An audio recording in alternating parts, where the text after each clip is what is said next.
Pagpalang araw mga kapatid.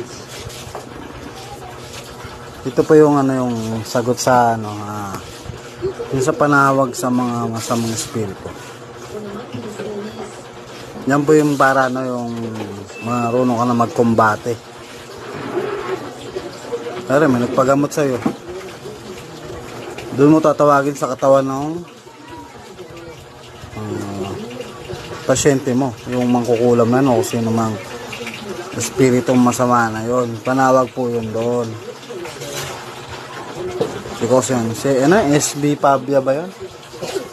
SB Pabia pa, tapos yun pa yung isa. Dalawa sila nagtatanong. Bakit pala tatawagin yung masamang espiritu? Malamang para pagaling mo rin yung mo. Pasyente mo. Tapos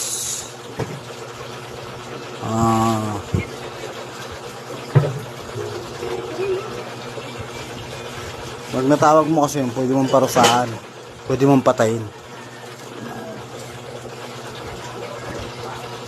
Nasa inyo yan kung anong gagawin mo.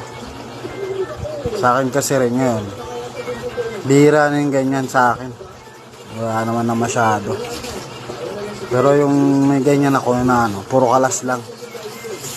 Takot kasi yung pasyente ko ipasanin. Yun, kaya yung may panawag sa masamang espiritu.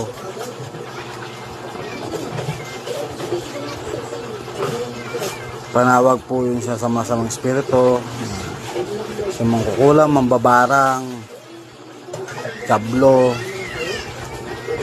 elemento. Doon po yan. Ngayon, hindi pa ho kayo ganap na pagdebosyon o nakakapagpaandar ng orasyon, huwag nyo munang gawin yun. Pag ginawa nyo yun, tapos nagkaroon kayo ng connection sa malakas na mangkukulam ang babarang makatapat nyo, napapaaga kayo nyan. Yung po yung sagot ko kay kay SB Pabia ba yun? Tapos may isa pa na isa.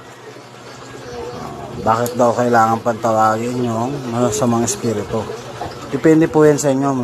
Yun po. Nilagay ko po yun. Panawag po yun sa masamang espiritu. Mamangkulam, mababarang.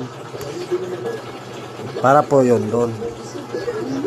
Yan, kung hindi po kayo baga kalasan ng nyo, pwede huwag nyo tawagin.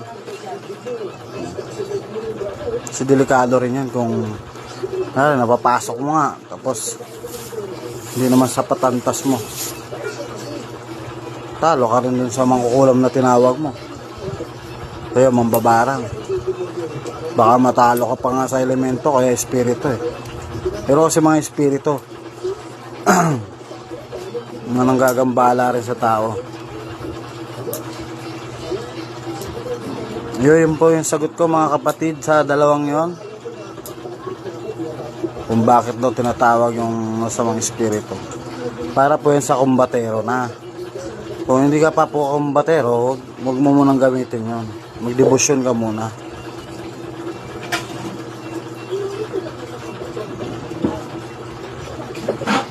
Follow and share mga kapatid. Maraming salamat po.